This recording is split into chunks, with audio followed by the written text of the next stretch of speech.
శాఖాధిపతి శ్రీ లింగయ్య గారిని సంక్షిప్తంగా ఒక నిమిషం ప్రసంగించాల్సిందిగా.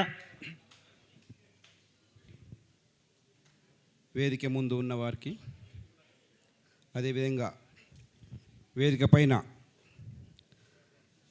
ముఖ్య అతిథి కాకతీయ విశ్వవిద్యాలయం వైస్ ఛాన్సలర్ గారు ప్రతాప్ రెడ్డి సార్, అదేవిధంగా తెలంగాణ గ్రంథాలయ చైర్మన్ రియాజ్ సార్ గారికి, పెద్దలు గౌరవనీయులు అవధాని గారు, శ్రీ చేపూరి శ్రీరామ్ గారు, శతావధానం అనేది తెలంగాణ ప్రాంతంలో మొట్టమొదటిసారిగా పురుడు పోసుకోవడం కూడా జరుగుతూ ఉంది. ఎందుకు అంటే శతావధానము జరుగుతుంది, కానీ ఈ 3 రోజుల శతావధానంలో దాదాపు ఒక 20 మంది అవధానాలు తయారు కావడం కూడా జరిగిందనేది తెలియచేయడం కూడా జరుగుతూ ఉంది. శతావధానము అనేది ఒక ప్రక్రియగా చూడవలసినటువంటి అవసరంగా ఉంటుంది. అవధాని గారు ఏకతాటిగా సమస్య కానీ వర్ణన కానీ దత్తపది కానీ ఏకతాటిగా చెప్పినటువంటి మహానుభావులు అవధాని గారు. కాబట్టి ఈ అవధాని గారు ఎంత పదక్రీడా విన్యాసం చేసిందంటే, ఎంత శ్రమకోర్చి క్రీడా విన్యాసం చేసిందంటే, ఆ శతావధానం యొక్క గొప్పతనాన్ని తెలియజేసినటువంటి మహానుభావులు, ఆ ప్రక్రియకు అని తీసుకొచ్చినటువంటి మహానుభావులు చేపూరి శ్రీరామ్ గారు అని చెప్తుంది కూడా, అవధాని గారు అని చెప్తుంది కూడా వీలుంటుంది. కాబట్టి వీరిని ఏ విధంగా పోల్చాలంటే మాడుగుల నాగపని శర్మ గారితో పోల్చడం కూడా జరుగుతూ ఉంది. అంటే అంత మేధోమదనం చేసినటువంటి మహానుభావులు అవధాని గారు.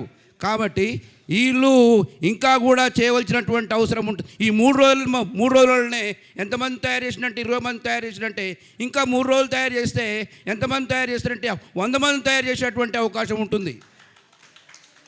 అలాంటి పద విన్యాసం కానీ, అలాంటి ఏకాగ్రత కానీ కల్పించినటువంటి మహానుభావులు అవధాని గారు. కాబట్టి ఈ శతావధానానికి వన్నె తీసుకొచ్చినటువంటి మహానుభావుడు చేపూరి శ్రీరాము గారు అని చెప్తుంది కూడా వీలుంటుంది. కాబట్టి ఇంత పెద్ద కార్యక్రమాన్ని చేపట్టినందుకు, ఆ తర్వాత తెలుగు విభాగము, అదేవిధంగా కాకతీయ పద్య కవితా వేదిక సంయుక్త ఆధ్వర్యంలో నిర్వహిస్తున్నటువంటి కార్యక్రమాన్ని దిగ్విజయం అయినట్టు కూడా తెలియజేస్తూ, ఇలాంటి కార్యక్రమాలు మరెన్నో చేయాలని చేపూరి శ్రీరామ్ గారిని కోరడం కూడా జరుగుతుంది.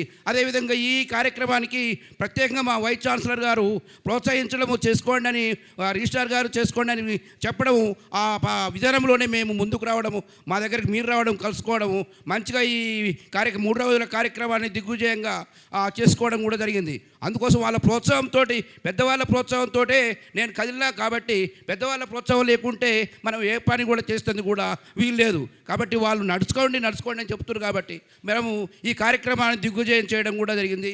అంతా ఎవరికి దక్కుతుందంటే అవధాని గారికి దక్కడం కూడా జరుగుతుంది. అవధాని గారు ధారణ, ఆ తర్వాత వర్ణన, ఏ సమస్య ఇచ్చినా కానీ వాళ్ళు సంక్షిప్తంగా పూరించడం కూడా జరిగింది. ఆ విధంగా సంక్షిప్తంగా వర్ణించడం కూడా జరిగింది. ఆ విధంగా సంక్షిప్తంగా దత్తపది చేయడం కూడా జరిగింది. కాబట్టి ఆశువు కూడా చెప్పినటువంటి మహానుభావులు అవధాని గారు. కాబట్టి ఈ కార్యక్రమం ఇంతటితో ఆగిపోకుండా, ఈ కార్యక్రమం అనేది, శతావధానం అనేది ఈ ప్రాంతానికి స్ఫూర్తినివ్వాలి, ఇంకా మరింత స్ఫూర్తినివ్వాలి, ప్రోత్సాహాన్ని ఇవ్వాలి. ఈ శతావధానం వాళ్ళను ఇంకా ఎక్కువ తయారు చేసుకోవాల్సినటువంటి అవసరం ఉంటుందని ఈ సందర్భంగా తెలియజేస్తూ, ఈ అవకాశం ఇచ్చినటువంటి అందరికీ నమస్కారం తెలియజేస్తూ ముగిస్తున్నాను.